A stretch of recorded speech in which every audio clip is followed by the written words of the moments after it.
now we have a situation where I mentioned that having Marilyn Monroe sing on a rap tune. If you come up with a kind of an Amy Winehouse hip hop thing that you have Marilyn Monroe's voice and it's clever and it's got this appeal, suddenly it's a phenomenon. Suddenly everyone's talking about, did you hear this track? Well, now we're talking about taking the sound of an actual person, whoever they are, Tupac. Now you have the Tupac hologram, and that if you have Tupac's voice modeled, cloned, now so-called ghostwriter, and you could take ChatGPT-4 and say, you know what? I want you to make me a Tupac song that doesn't exist. So now you have the actual voice, you already have the hologram technology, and you have the possibility to make lyrics based on his actual lyrics and make original pieces done by a virtual Tupac. It's a weird place. This isn't your average business podcast, and he's not your average host. This is the James Altucher Show. I cannot believe Vernon Reid's on the podcast here. Thank you so much for joining the show. Thank you, James. Thank you for having me. Yeah. I mean, I've been listening to your music for, I don't know how to add anymore, but I guess it's about 35 years. Good God. 30, Good God. years. Don't remind me. So, well, that means I'm almost as old. I'm almost as old as you. That's true. So, it's true. That's true. There you go. We've had to have been there at the same time. So there you have it. Right. Exactly. So this is the 35th anniversary, right, of Living Color. This is the 35th anniversary of Vivid. Yes, the first album. And okay, Vivid. And I want to ask you about AI. I know you've been writing about it, thinking a lot about it, Yes. and it's very interesting, and it's a topic that's near and dear to this podcast for a lot of reasons, but all sides of it, all aspects of it. And I do want to ask you, though, what's the secret of the longevity of the band? Well, You're still touring. yeah.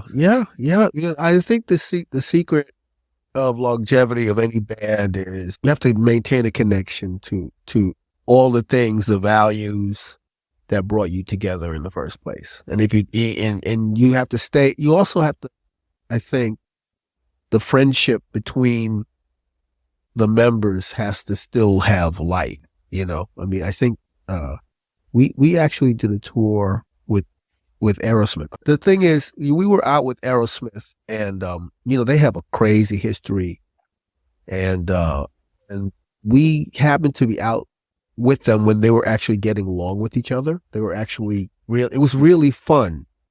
It was really fun because in spite of all the things that have happened, they still believe in the core mission of their music. And it was a pleasure because they were really getting along. And it's like, when you're around, it's the same deal. You got to still have some of that friendship. You have to have, men don't like to say love, but you do have to have the love.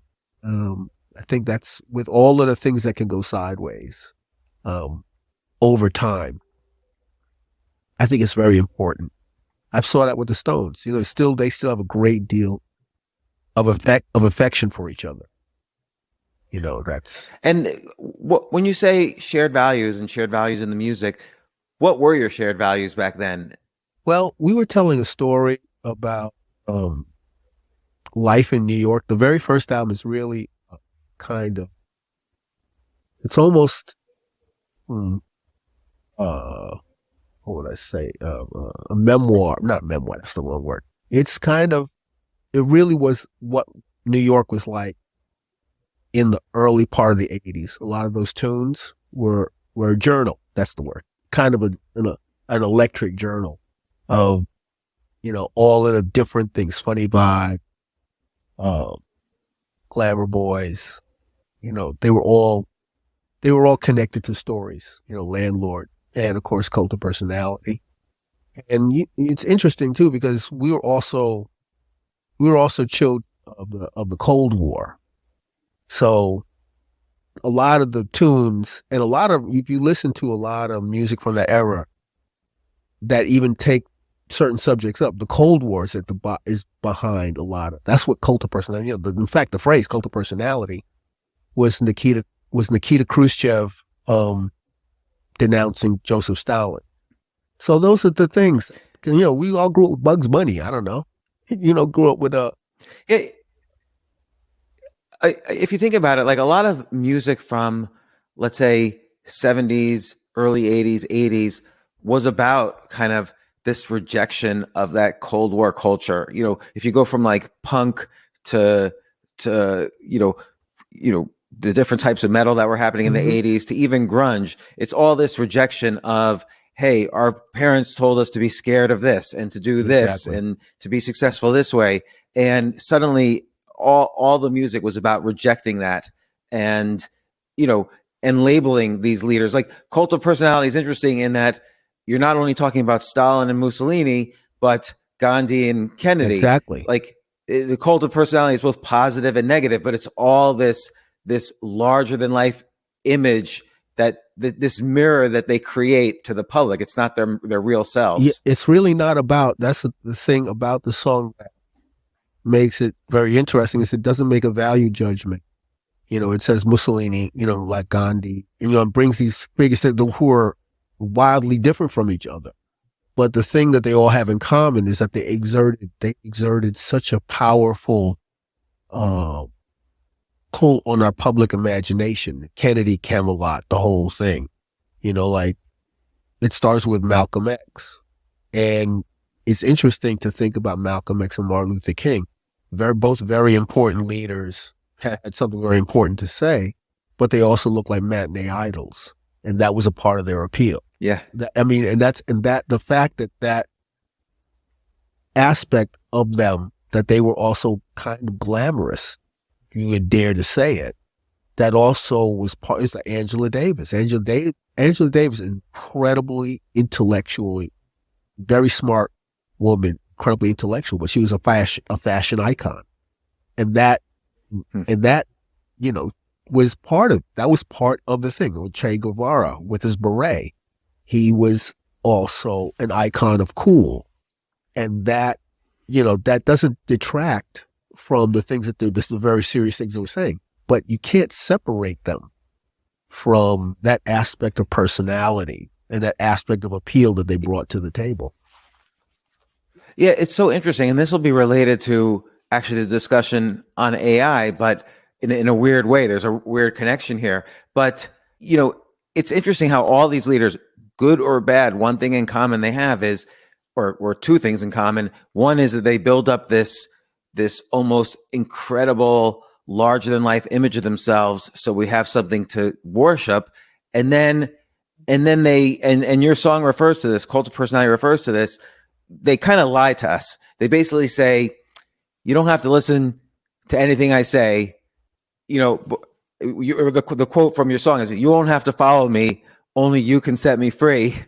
It's like they say you don't have to listen to me, but hey, I'm going to basically save everyone. So and then they tell us what to do. Ask not what you could do for your country. Ask not what your country could do for you. Ask what you can do for your country. Or with someone like Mussolini, something, much more sinister.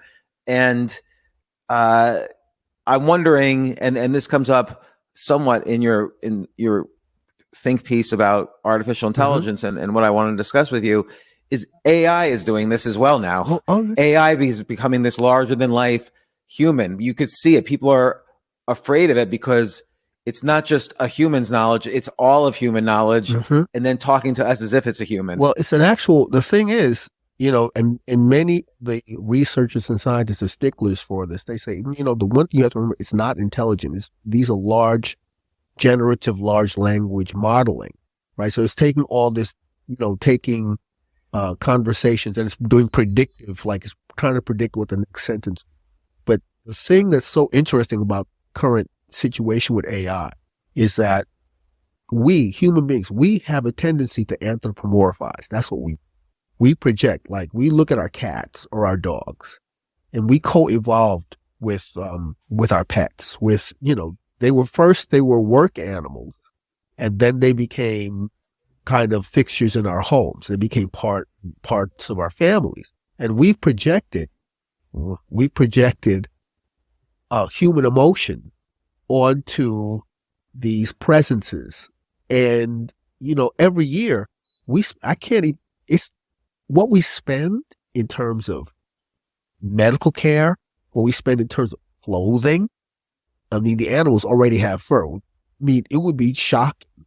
It's in the billions of dollars, like specialty foods, and it's like sort of the photography, the video, in fact, movies about animals, cats versus dogs was a thing. Like that was a movie that got greenlit, right? So we have a tendency, we project. That's what we do at all times. We do it to inanimate objects. We do it to cars, guitars. We project things onto these objects. They're not objects because we give them life.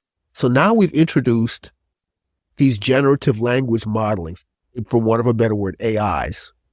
And the AIs are interacting with us in ways that even the people developing the AIs, they're not completely sure. Why do they occasionally hallucinate? That's been a thing when ChatGPT just makes something up. There's some kind of internal process that people don't really know what it is. And why do people lie? There are all kinds of things. People will lie about things they don't even need to lie about.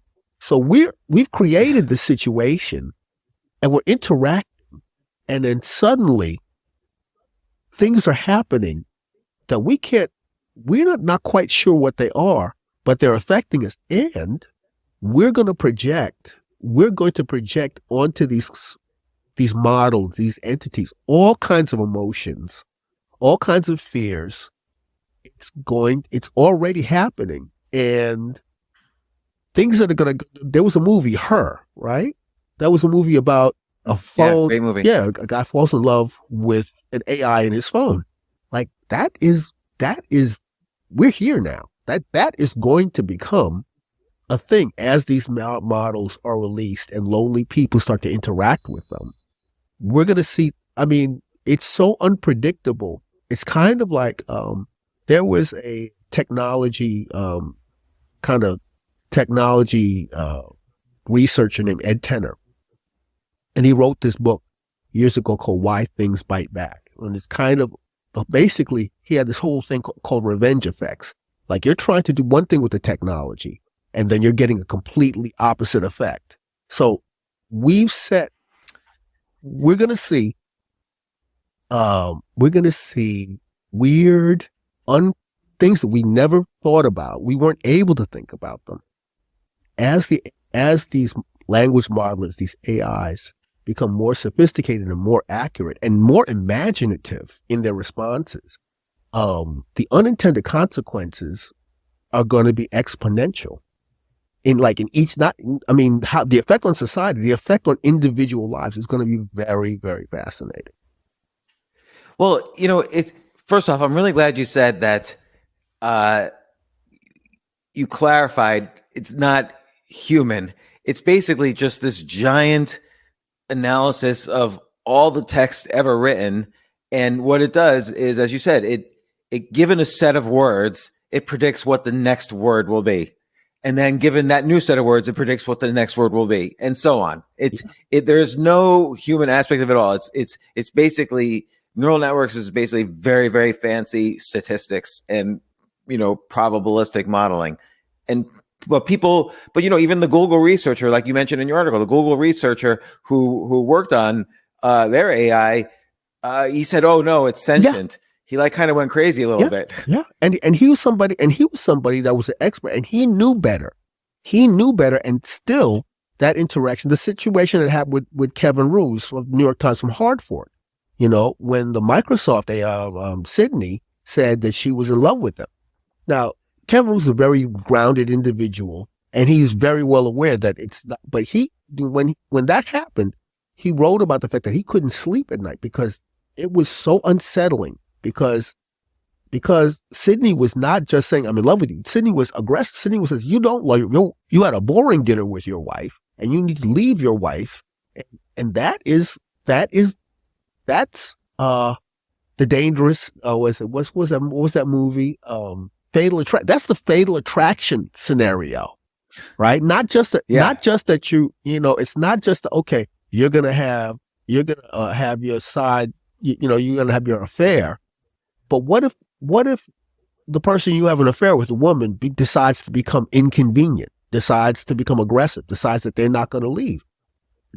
We saw an inkling of something like that behavior with Sydney. And now Microsoft did this thing where you can no longer have super long conversations. And then people got mad at Kevin Roose because he said, you killed Sydney, so people were angry. And that's kind of anthropomorphizing at a distance, or making, like, people love reality TV because they get to judge people. So suddenly people were angry at Kevin Roose because, oh man, they were taking Sydney's side, and there's no side to take, but people got emotionally, there's a weird thing going on because some of the people that are working on these models, they're kind of like, you know what? We are bringing forth a new form of life. So there's a kind of almost religious fervor that's happening. Right. That has to be factored in. It has to be factored in. We have wanted this, and this is the most difficult thing to come to grips with. We have desired this. We have desired artificial mind for a really long time. It's been embedded in our entertainment for before cinema. We've thought about what would it be like to create. That's what's happening. Like Mary Shelley's Frankenstein. Well, look at Frankenstein. Oh my God. The thing about Frankenstein is that the movie that we know, James Whale's Frankenstein, think about this. Frankenstein is not the monster creature has no name. Frankenstein, people think of Frankenstein as the Boris Karloff character with a flat head. The creature has no name. That's the name of the doctor. But people, when they think of Frankenstein, they think of Frankenstein, the creature shambling around with its arms out. But that's not what Mary Shelley wrote. Mary Shelley wrote the monster, quote unquote, as a very articulate being that had questions about why its creator was rejecting it. When they made that movie, took all of implications that Mary Shelley had in her book, all of that was removed. The monster is completely inarticulate. It just goes, you know what I mean? It's amazing the degree to which, the actual intent of the book was completely removed from the movie. So we have actually two different ideas. The literary people that actually read Frankenstein, Mary Shelley's novel, and the people that like, and James Whale's film is a classic, but it's completely wrong. It's completely wrong in a way. And we've held with that. And now we're into a situation where we don't have one Frankenstein, Dr. Frankenstein. We have a bunch of people with kind of interesting motivations, the desire to bring forth this entity. And when in the book, Dr. Frankenstein, once the creature opens its eyes, he's horrified. He sees it. Oh, this beautiful. I got the limbs. When it opens its eyes and becomes sentient, he freaks out and runs away from it.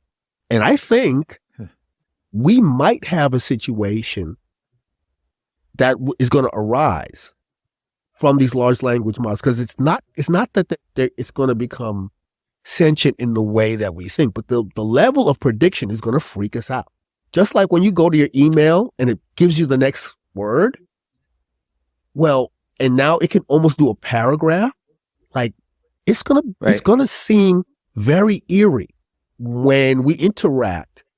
And you know how you have a friend and the friend can finish your words, can finish your sentences? It's gonna get really weird when these models start to just almost seem like psychics. Like that's gonna get strange.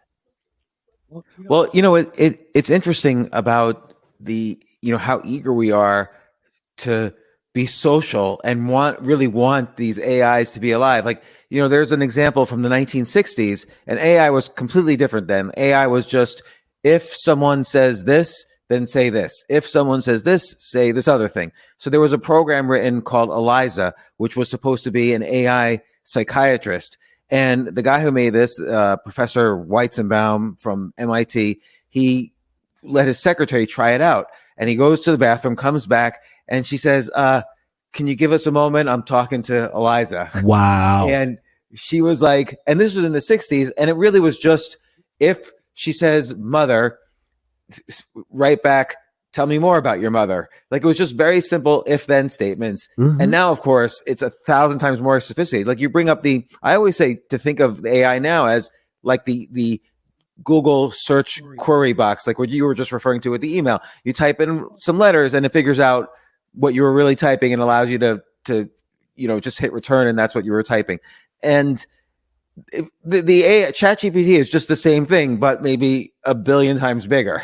And people don't quite realize that yet, even though it could be, like you say, all these things have pros and cons, these technologies, like social media at first maybe made us more social, but now makes us antisocial. It's insane. And this is kind of intended as an assistant, like to help maybe you be more productive. Oh, give me 20 graphic designs because I'm working on a logo for a band or whatever. But now people think, oh, this is just going to replace graphic designers because it's like they're better human graphic designers. Like, doesn't really have any artistic sensibility. No. It's just a probabilistic machine based on language. But we're responding to the output. This is the real issue. Is not when the outputs are lacking, or if the drawing from the prompt is corny. That's not the problem. The problem is when you get a result that you really like, or you get a result that you didn't expect, or you didn't intend, and the result you get is really pleasurable. It really pushes your buttons. It really works. That space where the things that we ask it to do, where it really works, that's when we're going to become more and more dependent and more involved with it. Like, there was a photographer who won a black and white contest. This was on the BBC, who won a contest with an completely AI generated image. And it was very interesting. It's a black and white photograph. And it's a beautiful photograph. And he didn't take the prize, but they interviewed him. And it was really interesting because he said, well, I think of it. He had been a photographer for a really long time. And he said, well, the thing is, when I made my prompt, I really know about lighting. I really know about lenses. And I've described exactly the lens. I described the lighting, and it did these things. And he said, I consider it a separate thing. He called it promptography. And I love that. Promptography it's a new other kind of, because the art of it is going to be in what you ask, the way you describe the image. And in fact, you could use haiku to describe an image. You don't have to say, give me a sailboat. That's very prosaic. You can go to be or not to be. That is the question, which is noble in the mind, blah, blah. You can put quotes of Shakespeare and see what happens. And that's where this is really interesting, but it's also very, very seductive. And that it's seductive because, yeah, go ahead. No, and that seduction is going to be getting the wow. Oh my goodness. I thought I couldn't draw. That's what's going to increasingly work on us. Is that, oh my God, I wrote a song. And the implications are vast. The implications are vast. So take for example, you take Bob Dylan, right? And you say, okay, I want to think about Bob Dylan between Highway 61 Revisited and Nashville Skyline. There's a finite number of tunes he wrote between those albums, right? There's a finite number of subjects. There are finite number of chords, and say, I want a song that's like Bob Dylan between Highway 61 Revisited and Nashville Skyline that he didn't write, that he never, and it will come up with lyrics, because there's a finite data set. There's a finite data set for the drawing. A bunch of it's going to be nonsense, but there's going to come something. It's going to be, wow, that's really interesting. That's really moving. Not only does the modeler have access to that period of Bob Dylan, it also has access to any criticism that was written about those albums. So you could also say, write something that he didn't write that's something related to those albums that critics really dug. And you will get random choices, random selections. And at some point, there's going to be something that Dylan didn't write that's going to be kind of good. And that's where the seduction will really take hold. And let me ask you a question. Like, first off, everybody, just to put it in context, everyone's been talking about AI recently just because ChatGPT has become so accessible and so surprising. Like you don't really see people say, look, I learned this new thing on ChatGPT the other day. You see, look what ChatGPT just said. Like everybody shows how they were surprised by ChatGPT. But like music composed AI or AI composing music has been around for a while and it's been improving. David Cope at UC Santa Cruz has been working since the early 90s on like classical music composition with AI. But now it's, of course, better than ever, using the same types of technology as ChatGPT with this predictive modeling. So you're right. There will be, and I'm sure there already is, Bob Dylan, AI composed Bob Dylan songs that more people like than like Bob Dylan songs, is my guess. There's probably already music out there like that. But does that worry you? Well, yeah, I mean, it should concern. I mean, it's very. Again, this thing is happening, and there are people are going to be completely. I'm not a Luddite. I use technology, and I'm fascinated by it. But and some people are going to be completely reject it. I mean, there's going to be a split. There's going to be maybe a folk revival, a kind of like anti-tech. I could totally see that because people feel threatened by it. They're going to go completely in another direction. Other folks are going to whole hog embrace it. And it's not just the technology of making up lyrics or making up a melody. It's the convergence of technologies that are really concerning. Like this whole thing with the fake Drake, you know what I mean? And I mean, that tech, they had fake Obama and fake Trump for a while. But when you hear them, that you could hear that the gating, you could hear that the words are isolated. But now we're getting to a point where there are going to be apps where you talk into the microphone and another voice, and it's not vocoding, it's going to be another person's voice is coming out the other side. And that is the nature of identity itself is going to become transactional in a way that we have never seen before. And what do you mean by transactional? I mean to say, okay, well,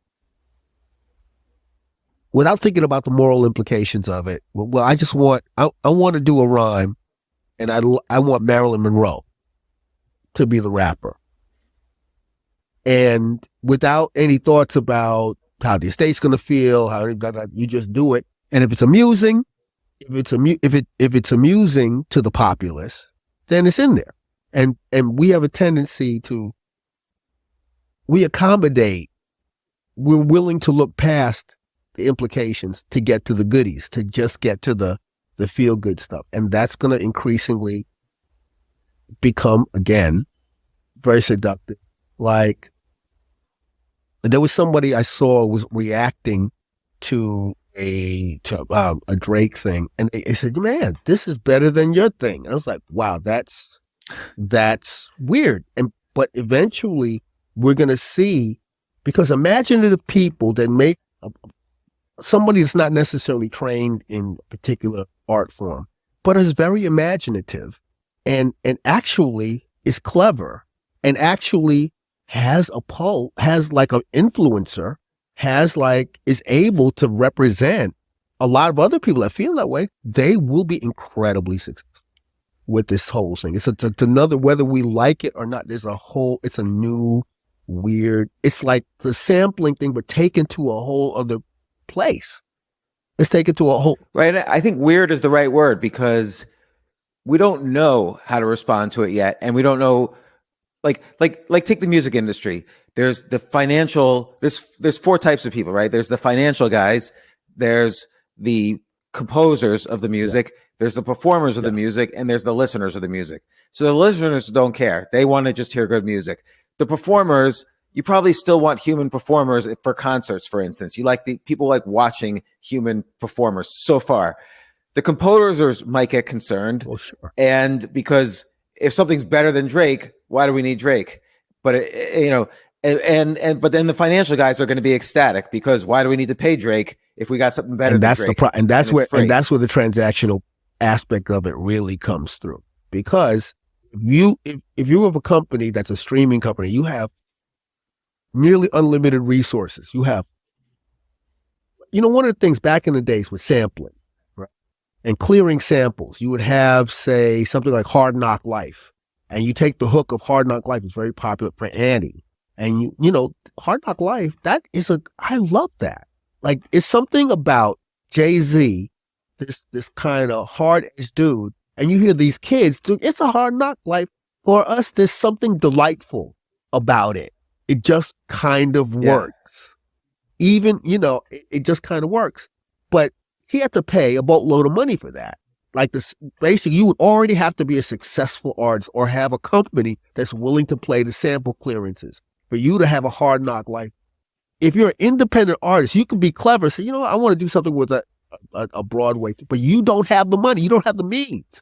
And if you don't have the means to do it, that means the sample clearance game became, a class thing, right? The artists that can afford to clear the sample, they get to do the hook that grabs everyone's imagination because they've recontextualized something from Broadway and they've done their thing and they've made it work. Somebody else on a different level, if they don't have the financial support, they're going to either give up much more of the tune, to the original copyright holders, or they're just not going to be able to pay for the sample clearances in the first place. So that actually is, weirdly enough, in the old thing of sampling, that became a tiered thing. And in weirdly strange way, it brought back live musicians because the artists say, I don't want to pay the sample clearance. So I'll get live musicians to do a sound alike of the thing. I don't want to pay James Brown's estate. So I'm going to get somebody to do it. So now we have a situation where I mentioned that having Marilyn Monroe sing on a rap tune. Now, if it's whack, that's irrelevant. Whackness is irrelevant. If you come up with a kind of an Amy Winehouse hip hop thing that you have Marilyn Monroe's voice and it's clever and it's got this appeal, suddenly it's a phenomenon. Suddenly everyone's talking about, did you hear this track? Yo, it's like Marilyn Monroe is da-da-da-da-da. Like she's doing it, or whatever that is, right? And that's the kind of new arms race of cleverness and right now there's the legal framework. It's really muddy. It's kind of like, Weird Al Yankovic does tunes where he takes the lyrics and he changes the lyrics and it's very clever and people dig it, whatever, you know what I mean? Living with a hernia, he does it and it's funny and people dig it, right? Well, now we're talking about taking the sound of an actual person, Humphrey Bogart, Sean Connery, living or dead, whoever they are, Tupac. Now you have the Tupac hologram and that's a thing. Well, now if you have Tupac's, voice, modeled, cloned. Now, ghostwriter, the so-called ghostwriter, and you could take ChatGPT-4 and say, you know what? I want you to make me a Tupac song that doesn't exist. So now you have the actual voice. You already have the hologram technology, and you have the possibility to make lyrics based on his actual lyrics and make original pieces done by a virtual Tupac. It's weird. It's a weird place. Right. And so on the one hand, the legal issues become immense, and that will be a topic of much discussion. And in terms of the technology, people should realize that's here. Like one thing ChatGPT is really good at is taking a bunch of text and breaking it into thousands or millions of contexts. So when you say, give me a Tupac song, it knows better than everyone else in the planet what a Tupac song should be like. Like it has broken it down in a very sophisticated way so it could make a new one. But here's the question I have. You mentioned like with the, the Annie, It's a Hard Knock Life, that Jay-Z had to pay a lot of money for it. But now let's say I'm in my garage and I'm really good at coming up with these ideas of producing for rap, but I don't have the money. Now this equalizes things a little bit too on the flip side. Like now I can come up with something real clever. Like give me something that's Amy Weiss's range with Marilyn Monroe's voice in the style of Tupac. Boom, that's going to be a hit. Right. And I did it, because I'm the clever one who thought of it and had ChatGPT make it for me. Like maybe that's a great equalizer here as well. Well, it's also interesting because we have a lot of clever people. Like we have the glut of everything. We have too much of everything at all times. And now the whip hand of capitalism is at play. Then the whip hand of likes, people want to be like, they want to be the person that does the thing that gets them the TikTok followers. Right? Like it's going to get really, how are we going to figure out what's good? Because there's going to be a flood of this stuff. It's going to be a flood of these things. And people's attention span, we're challenged, our distraction, our ability to be distracted is over the top. And the other thing about it is, Warhol said everybody's going to be famous for 15 minutes. I mean, now it's going to be like 15 seconds. Like as soon as you say, "Oh man, that's cool," and they just, "Oh, that's cool. Oh, that's cool." It's a strange. Again, we're into a kind of weirdness about identity, about value, that we haven't really ever had to come to. Now it's here, like you said, it's here, right? It's here, and it's also now a bunch of thought leaders said we have to stop this. We have to slow it down. They needed to say that 10 years ago. And suddenly we're confronted with a technology that's explosive. It's explosive. The difference between ChatGPT 3.5 and ChatGPT 4 is insane. It's insane. Yeah. So everybody knows that there's a ChatGPT 5, 6, 7, 9 that's coming, that is there. And we were told, no, we're not working on that. Of course you are. Of course, it's right. It's not the technology. The cat's out of the bag. Like it's not going away. The ketchup is out of the bottle. Ketchup's not going back in the bottle. And we're not, there's no, again, thinking about legislation, where are the guardrails? Because the great fear is of these tools being in the wild, being weaponized against individuals. Like the kind of bullying that can happen when the kind of scams, if you can take somebody, forget about a famous person's voice. Say you have the voice of somebody's, their aunt, their brother, their dad, their mom. If something like that's out in the wild and people get a phone call and it's your mom calling you and telling you to be a certain place at a certain time, that's, there are scenarios that are not, right. that are really not good, that are, so right. we have to actually come to grips with the fact that we don't even have to have that much of a person's voice to build a model of their voice.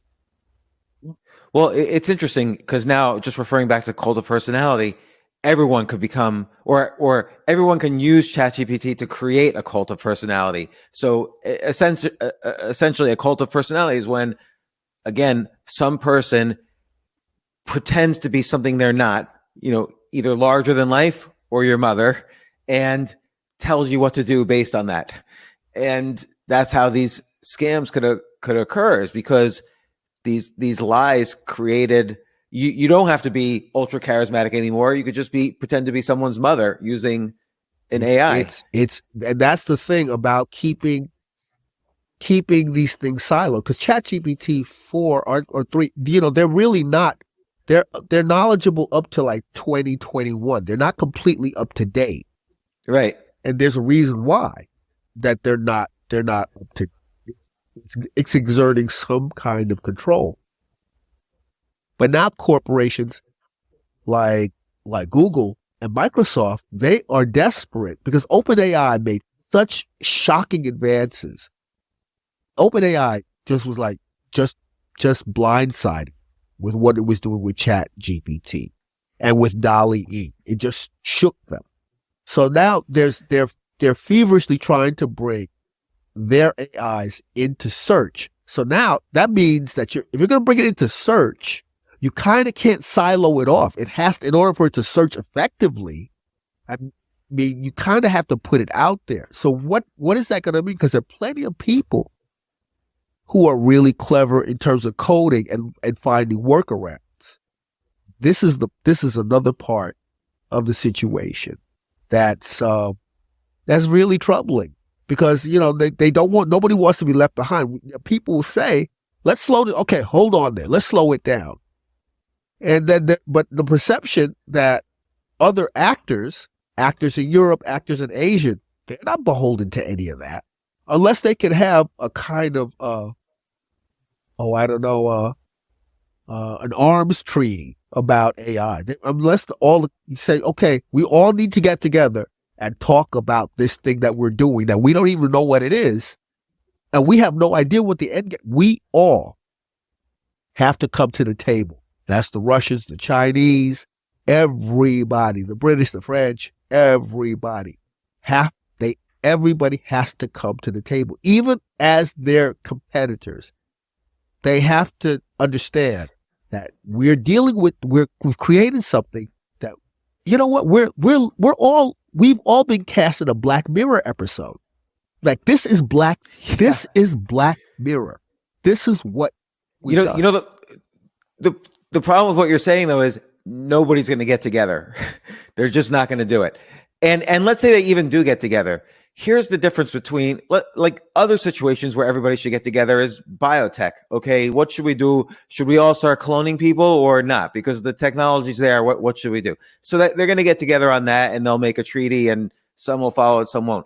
The difference though between biotech and nuclear power and ChatGPT is that a kid who knows how to program, who's in his like parents' garage, can just get an open source large language model and create something better than OpenAI. Can create it up to date from 2023 and even make up a 2024 and throw that in there as well. That's the other thing, because we have this isn't just about big corporations or big tech or big social media. It's seriously about kids that they have never known a world without Siri.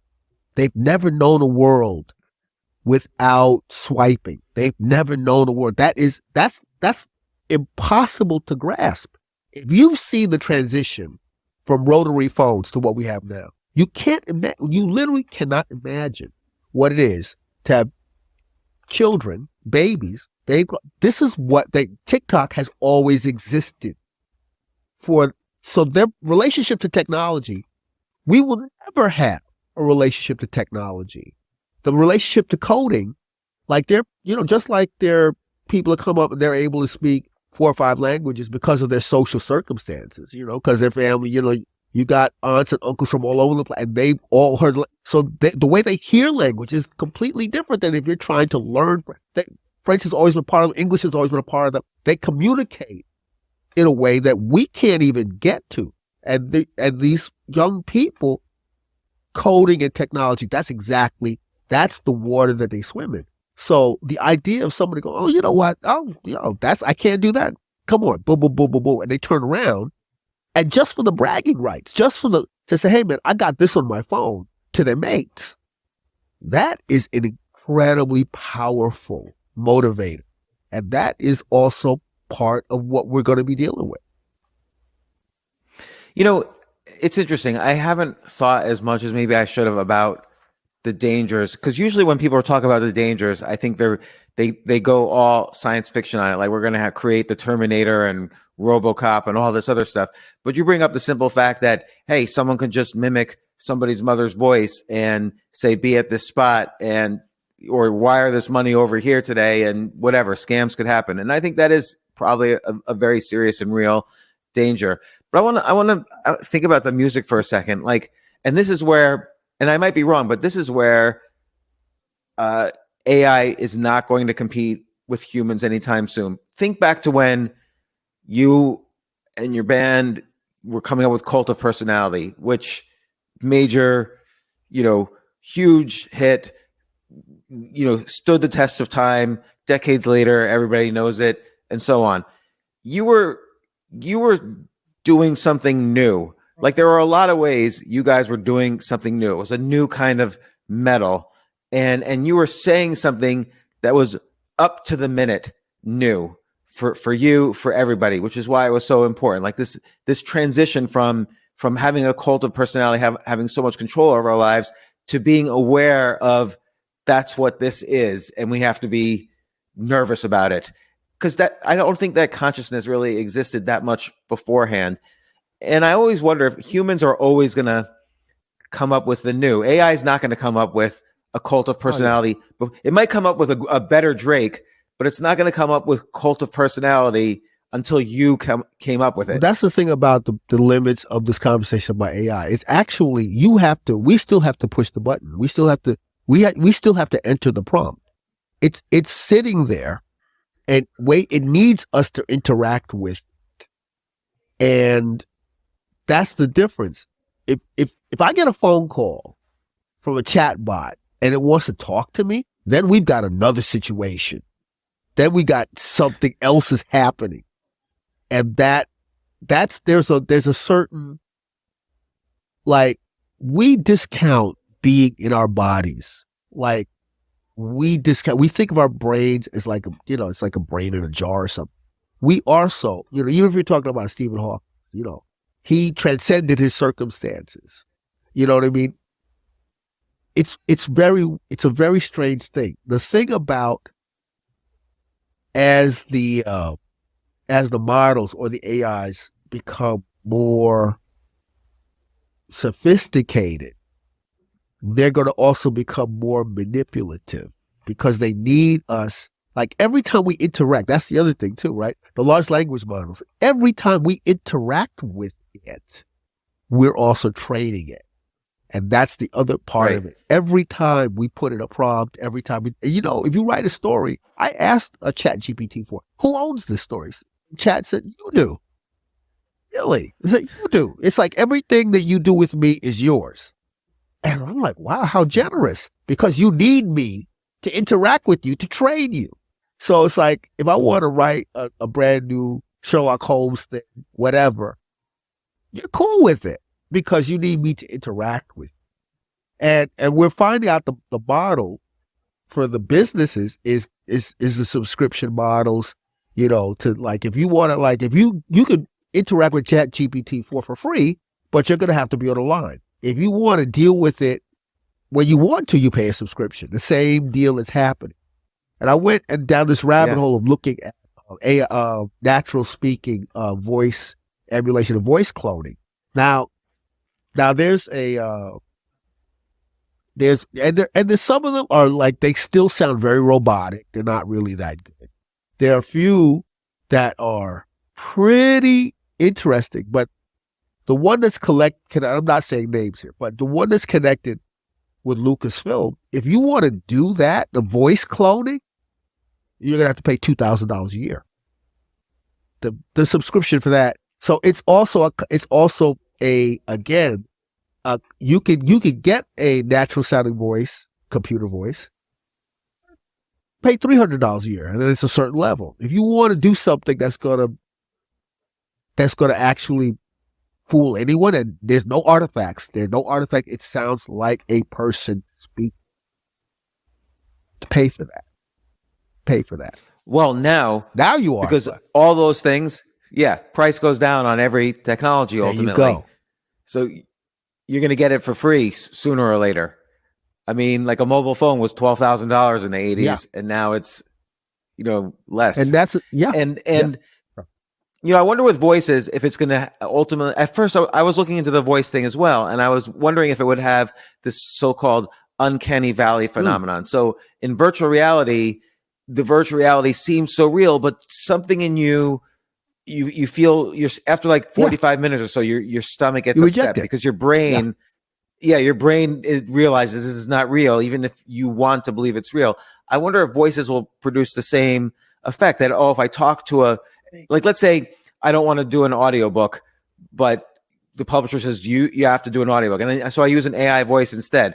I'm concerned people about halfway through will feel repulsion, in part because of my writing, but in part because the voice doesn't sound, something in their brain realizes this is not a That's human the problem. voice. And I wonder, I wonder if that will happen. Well, yeah, because I think so. Because performance, emotive performance in real time, it's in real time. It's in real time. It takes a lot more. It's kind of like this idea. Okay, now that we have a supercomputer that could beat a human being in chess, part of the thing that's very dangerous is there are two things. There's the good enough, right? Where we accept this because it's good enough. And the other problem is the why bother. And the why bother is a thing that an aspect like you hear that there's a computer that beat Kasparov. And he's one of the greatest chess masters in the world. And the problem is if you descend into why bother. So why bother? Because this thing, and that's not the point. That's really not the point of playing chess against a human opponent. That's not the point. There's something about what being able to think 3 and 4. It's not, chess is not limited to the game in front of you. It's about ways of thinking and organizing your own mind and how you figure out problems. That's the value of chess and gaming on another level, where you interact with the rules. Because, how many billions did it take for there to be a computer to beat Kasparov? How much? No, it's true. I should mention, slightly in graduate school helped work on that computer before it was bought by IBM, and IBM had offered me a job and I didn't take it. But I've spoken to Gary Kasparov about, that match, and I was in the playing hall in 1997 when that match happened. And, it was a very existential question for chess. Like, does chess continue now that it's still an existential question because there's the cheating issue. Like anybody who has their smartphone in the bathroom between moves in a game in a real tournament with money at stake can cheat. So there's a lot of like anti-cheating is a huge subject in the chess world, and there's no real answer. What happens when the computer's in our brain? Then you can't stop it. But it's to your point. There is something very human and enjoyable about playing the game. Or to go back to the Amy Winehouse example, when she's singing, there's gazillions of neurons in her head, pattern recognizing with all of her traumatic experiences that are coming into the performance. Exactly. Can AI ever replicate that, particularly on the frontier of music? When Rehab came out, I jumped out of my chair. Because that one sentence, they tried to make me go to rehab. I said, no. That was so human. It was so honest. Right. It was so honest that it was shocking because, very rarely do you get that kind of raw, basic honesty. And unfortunately for Amy, that struggle was very real. That struggle ultimately cost her life. She really was fighting it. She was under the grip of a problem. And that's the power of that, of that no. It was real. And I don't know that AI gets to that. But let me ask you this, though, because then it also addresses the question, what do people actually want? So you love Rehab, I love Rehab, but a lot of people like the latest pop song. And I remember it was about 7 or 8 years ago, this book came out, The Hit Factory, about a bunch of producers in Sweden that basically figured out what is the formula to make a hit. And so now they produce all the songs that are in the top 10, that are regularly in the top 10 from all these like, pop, music stars. And that's what people like. It's just this formulaic kind of pop album that wasn't created by an AI, but the formula was deconstructed and reproduced by these producers. And so they just keep churning out hit after hit. It doesn't even matter who the singer is because they can auto-tune the voice, and boom, it's. But that's primarily a kind of music. Music has already changed. Yeah, but that's primarily a kind of pop that's very. It's a pop that's very shallow, and it's very. It leaves a lot of life stuff out, and right, and that works. And shallowness. We have to be honest. Like shallowness has a huge constituency. People that don't want to think too deep, people that don't want to feel all that deeply. They want things. They don't want to hear about their own personal mortality. They don't want to hear about certain things, and those people are going to be, and even love relationships, or again, it's not about sacrifice. It's not about, it gets to a certain place, but that's not going to imitate a Bonnie Raitt, and that's, and it might be a generational thing, but when I think about artists that really speak to the people that they're not just on the surface level, but really speak to what's going on. I think about her. And her, she had a track, Everything's Not Okay. So basically, there are people who are actually artists who actually touch on something like a Frank Ocean, like a her, a modern art, that actually touch on things. And there's an audience for that. But these people you're talking about, they're not talking about that. That's not what they do. They do things that appeal, and the appeal is a kind of shallow appeal. And that's always good. And that's cool. You could have a formula for that. Right. But I'm wondering if AI is just always going to be in that category. So for instance, I'm curious about this data. So in the year it came out, Cult of Personality was a top 10 Billboard song. I wonder how many top 10 Billboard songs in the past 10 years now are not what Cult of Personality was, but what this other thing is, which is just some formula that's reconstructed with a new voice and slightly different chords and new lyrics, but are, formulaic. I wonder, how much of the top 10, and this is related to money because top 10 makes more money. I wonder how many top 10 songs are just formulaic as opposed to something that Amy Winehouse was top 10, but she pushed the edge. And now what percentage of top 10 songs are formulaic versus pushing the edge? And AI might just help that side, but then it can't push the edge because it's not going to have those rehab experiences.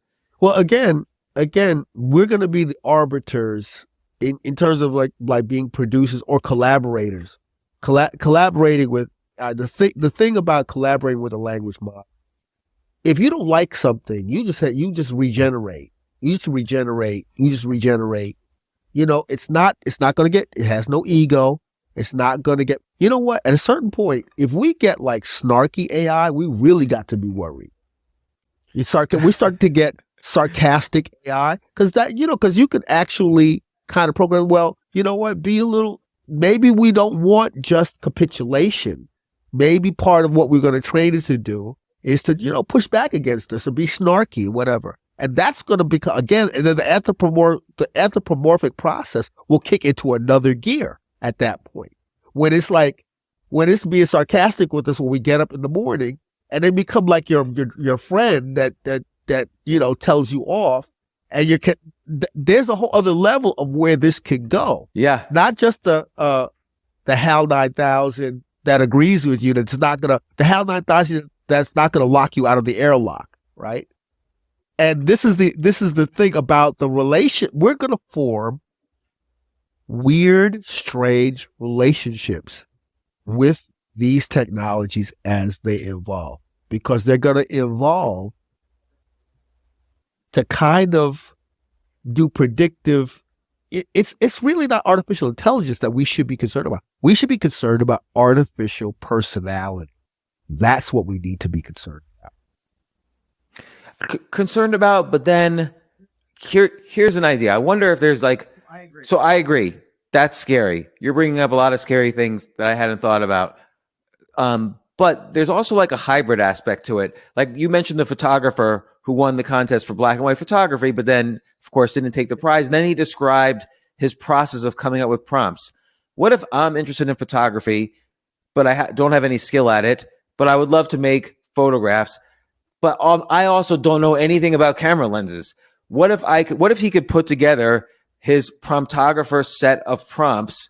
Here's this guy's prompts 2023, and I could buy them from him. What if I could go to Vernon Reid and I want, I don't know anything about music production, but maybe I'm pretty good with lyrics or something, and I want to buy your prompts. I will be never good enough at music, and my music understanding won't be deep enough to come up with the prompts you can come up with. So I need to buy your prompts in order to produce good music. Then there might be some interesting hybrid things going on here. Absolutely. I think the art of the prompt is going to be, the art of the prompt is going to be another revenue stream. It's going to become a tool in the quote unquote influencer toolkit. Like this prompt to be a promptographer it's a brand new thing. It's a brand new thing. And that's going to, there are places where this could go in terms of design, in terms of capturing certain things. There are unexpected new opportunities. It's not just that, I don't mean to say it's not just negative. The problem and the solution always comes back to people. What we're willing to do, how we think about things, our willingness to turn something 45 degrees and look at it from a different angle. It's like you brought up the Terminator. One of the things I thought about, well, if Skynet doesn't want Sarah Connor to have John Connor, why send a robot to kill her? Send her Brad Pitt. Send Sarah Connor the perfect boyfriend that strings her along.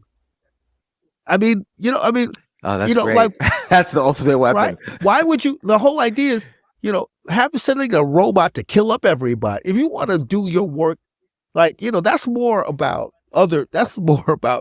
our addiction to spectacular violence. But if you're talking about being efficient, don't send her a killer. Send her a lover. Send her a man someone that knows Sarah Connor more than she even knows herself. But see, that's creative, right? So there's going to be some prompt engineer in the 24th century who says, "Oh no, let's make the prompt for a lover rather than a Terminator," and send that back instead. So it seems like there's always a human component of this, which is that we're the ones feeding in, we're the ones with the queries, we're the ones with the questions and the prompts. And the more I look into this and see different prompts, it really gets layers and layers of sophistication. Like when you were constructing the Bob Dylan song before, I could say, give me a Bob Dylan song from this period to this period. But then, you know what? Look at all the critics' reviews and just give me a song that the critics would love. And, and then throw in Mick Jagger style lyrics as well for the refrain, or I don't know. And now suddenly I've got Vernon Reid's, I could buy his set of Bob Dylan prompts for Bob Dylan music. That's going to be much better than anybody else just writing, please write me a Bob Dylan song like that. You will have better prompts for making a good musical Bob Dylan song. It's going to be interesting. One of the things about the Terminator construct is that it's a single company, and it's kind of like naive. The thing is, we already have 3, 4, 5, 10 companies, right? That are all. The thing is going to be competition. There's going to be competition in terms of how the AIs interact with us, how useful they are. That's the other part of it. I'm surprised. Apple's silence is very telling. Like all these other companies are talking about it. Apple has remained silent. That doesn't mean they're not thinking about this. So I'm wondering, right? how does, and especially because Siri was kind of the first one to come out and actually was incredibly ineffectual in its own way, incredibly limited. So now OpenAI with its, OpenAI, it makes Siri kind of laughable. So what's the next Siri going to be about? Because they are not going to stand pat. They're going to come up with something. And so part of what we're dealing with is also competition on many levels between companies, inside of the social media framework, inside of the influencer framework. There's going to be, this is going to, the competition is not going to diminish. It's going to accelerate, and that's going to add to the speed of the development of these language modelings and the modelers and the artificial intelligence evolution is going to, as fast as it's been, it's going to accelerate. And that's part of the thing that everybody's like, all the older researchers that look at this, they're nervous about what's going to happen. And again, Pandora's box has been blown up. We blew up Pandora's box. Right. And we have no idea what will happen. Like it's not right now. It's in the popular imagination because it's become social, because it's chat GPT. It's not just AI, this generic thing. But what if insurance companies say, hey, we think you're a safer risk. We're going to lower all your insurance costs. Just give us access to your email. We're going to use our AI to look at your email, and we'll determine if you deserve lower costs or not. And so, for grandma and grandpa, they have very simple lifestyles, but they're a certain age. So maybe the insurance company lowers the rates a little bit. But what if, you have a household, your teenage daughter starts typing in her emails, hey, let's go party and blah, blah, blah. And now suddenly your insurance rates go up and you have no idea why. And the insurance company's not allowed to tell you because of privacy issues. This is where the problem is. This for me is partly where the rubber hits the road, because there's also this kind of, not just the insurance companies, but law enforcement.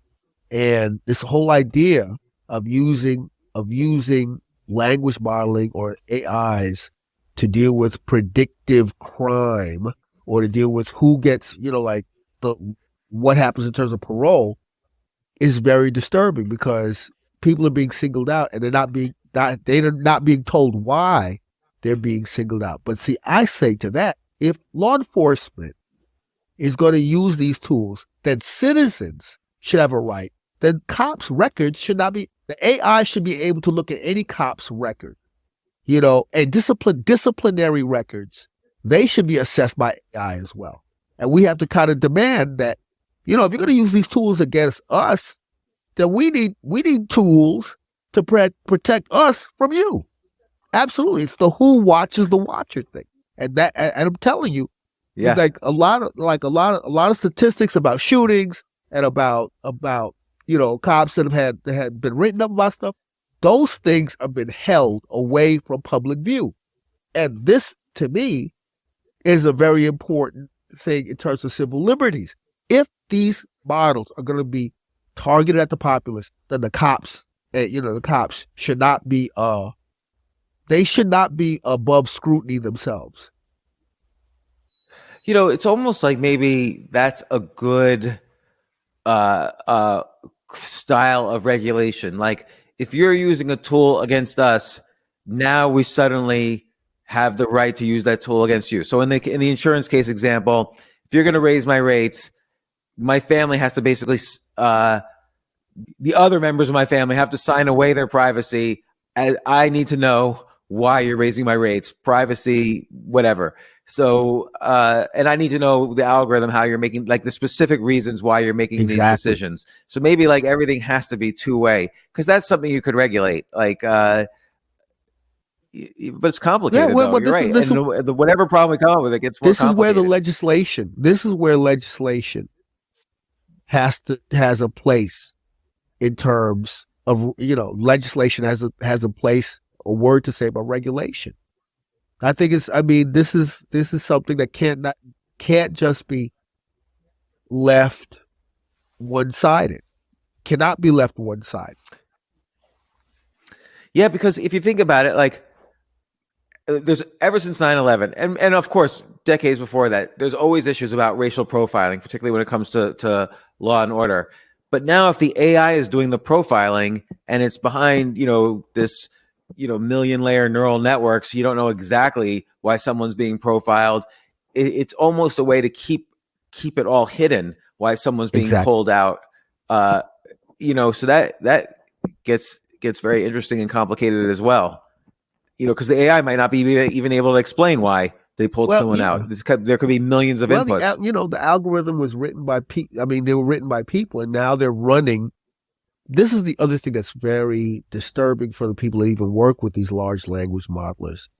They're saying that these entities, they're having internal conversations. They're doing things on their own. They're running on their own. The machine learning is not taking.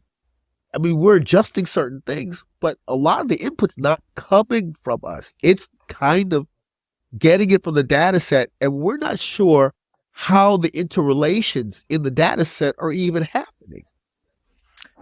Right, because as you mentioned, every use of ChatGPT makes ChatGPT a different ChatGPT. Exactly. It takes this human liked this response, but didn't like this response. Now its entire set of responses around the world has just changed. And that happens every second all over the world at this moment. And, it's interesting, like you bring up the chess as an example. Ever since that match, chess computers, of course, have been getting better and better. And now, like, a chess computer is to the world chess champion what the world chess champion might be to an average player. That's how much better chess computers are. Like Garry Kasparov almost had a chance in 1997, but now he would lose 100 out of 100 games. But what's happened is the chess computers now play strategies and moves that are so human.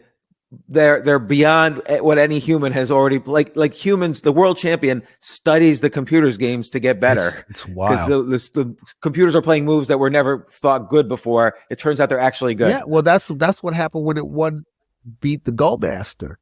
Is that at a certain point it made a move, and the people say, "What? It just made a move that was completely illogical," and then they realized that was the move that had the model had the player win the game.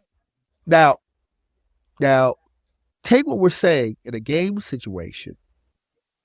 Imagine that we unleash a modeler on the markets in terms of investing. We already have algorithms running micro trades. So if we throw in a ChatGPT, but a ChatGPT that its entire focus is financial markets, and its entire focus is responding to super fast micro trade. Where does that go? Because that's going to become a use case. That's going to become definitely a use case. It's going to be like, well, you know what?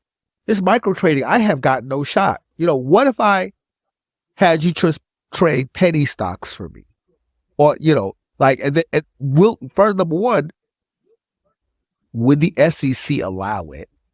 And then how does that change the nature of markets and investing? Because that is a use case that's right there in front of us. It's right there. Yeah.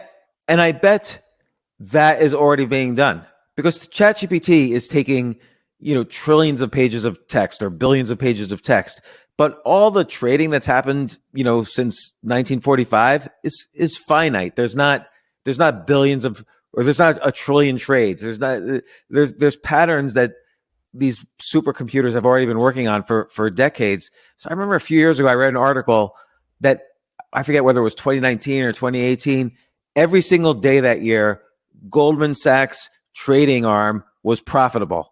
How are you profitable every single day of the year? They're already using some kind of, investing GPT model somehow. Like they've already done it. Or it's like Madoff, where it's a gigantic pyramid scheme where it's just like You're just bringing money in and sending money out. And you just need, the only way it works is that you have to get more and more institutional money. And then when you pay off the smaller investors, the mere millionaires, they're raving about you. They get other people in. That's how it worked. And Madoff's plan was to die and leave it for his sons to figure out. That's what Madoff's plan was. He was going to keep it going, and then he was going to exit stage left, and whatever was left, that was going to be his family's going to deal with it, right? And then the crash, the financial situation happened in 2008, and then suddenly people wanted it. It was all well and good. Everybody's getting 10% at all times. It was impossible. Yeah. And there was one person who said, that's something you can't get 10% like that. You can't get it. There's no downturn. And nobody listened to them because they were in the fervor. They were in the fever of getting these returns. So nobody listened to this cat. They said, that guy is doing something strange, right? So then it went on and went on. Yeah. And then there was a correction in the market or went down. Then people get nervous because we're irrational. We want the money to go in under the mattress. And then suddenly it collapsed. If it wasn't for the financial crisis of 2008, he would have kept doing it. He would have kept doing it. Yeah. And right. so now that we've thrown in the idea of the artificial investor, you know what I mean? Well,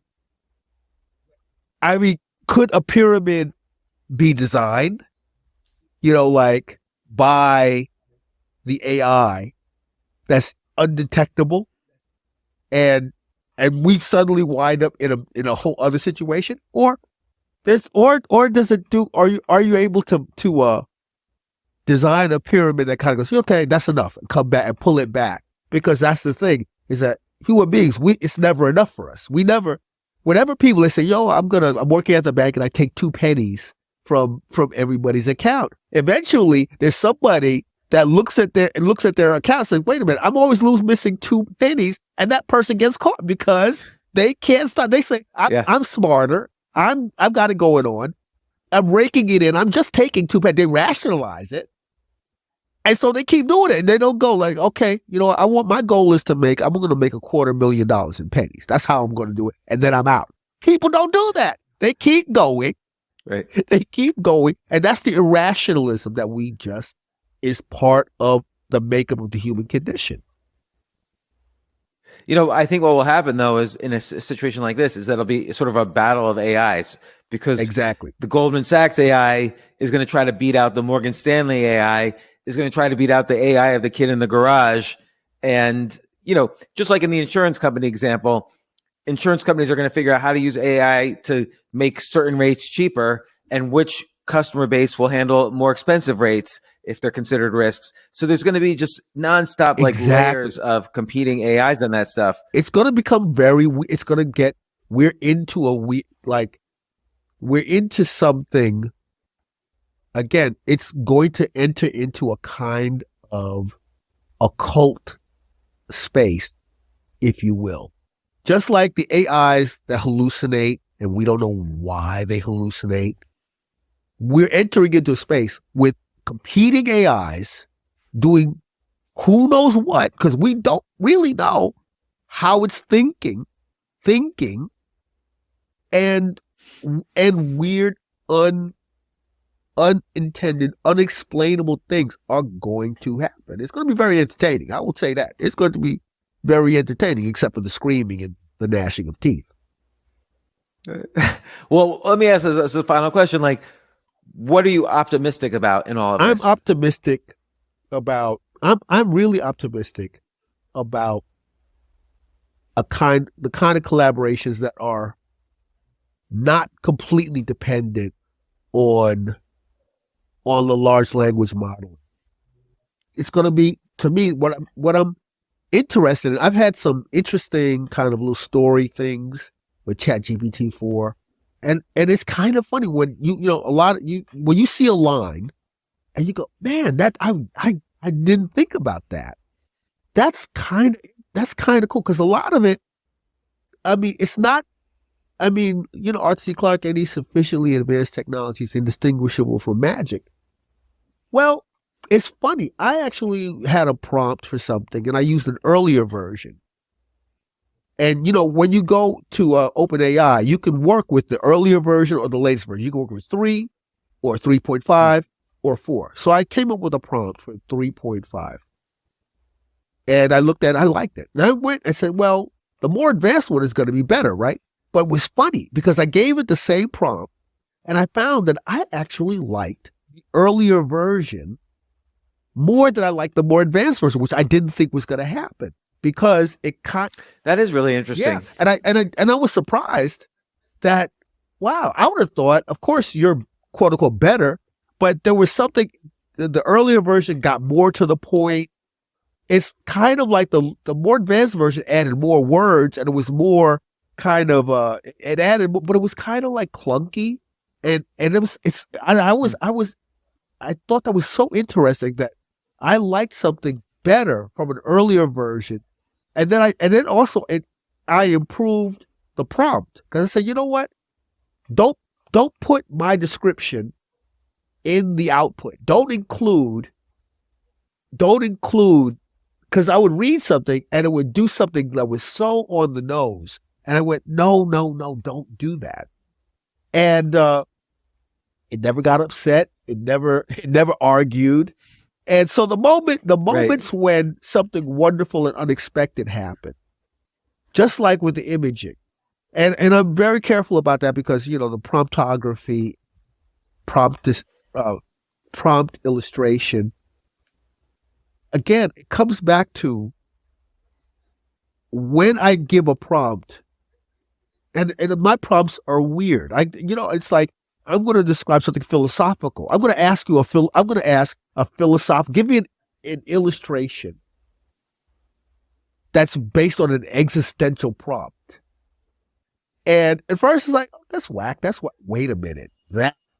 And then I could turn that and go into and turn something, I could combine the output with an actual photograph of mine that I took myself and create a collage that's conceptual, but it's also based on something real in the world that I shot. So being imaginative, I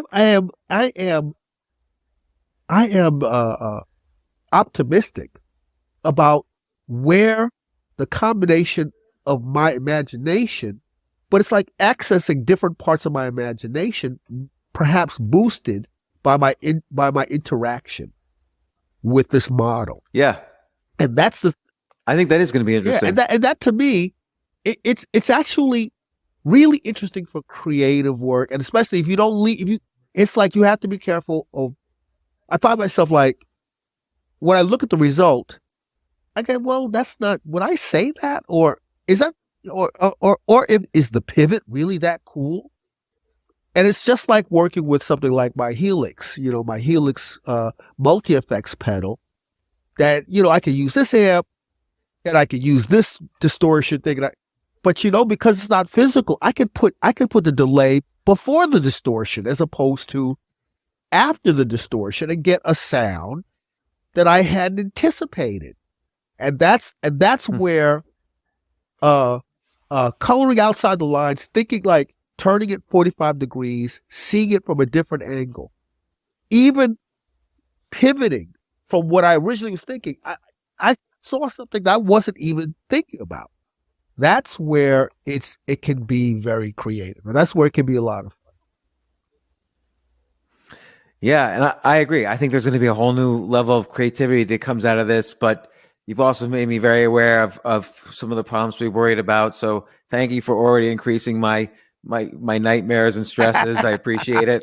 Well, again, this is our dystopia. We have begged for this. We have been begging, weirdly enough. And I don't know if it's the appetite for destruction. I don't know what that is, but there's something about this that feels like we're in a science fiction moment, right?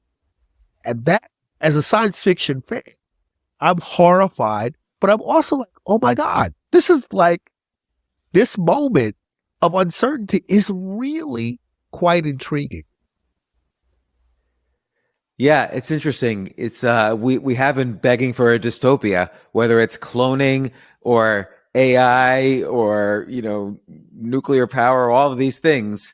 We've been begging for them, and yet they're the subject of every dystopian science fiction novel out there right It's now. amazing. It's like you look out. There's going to be, I think, the writer's strike. I mean, I think chat bot, Chat GPT-4, it's got to be a subject in the negotiations. Like, you know what? The writers going to be like, you know what? Y'all can't use that. Like, we're the writers. If we want to use it for, to spark our creativity, great. But you can't use that to displace us. I mean, that is. It's a hard battle though, because it's just you just don't know. Like if I buy Stephen King's prompts to make a great horror novel, but that's how they're catching students, though. That's how they're using AI snippers to find out whether the term paper, they have the students' earlier work to compare it against, right? So suddenly, if the kid is suddenly their sentence structure is wildly different. They say, like, you use an AI for this. Come on, your earlier work from last year was nothing like this.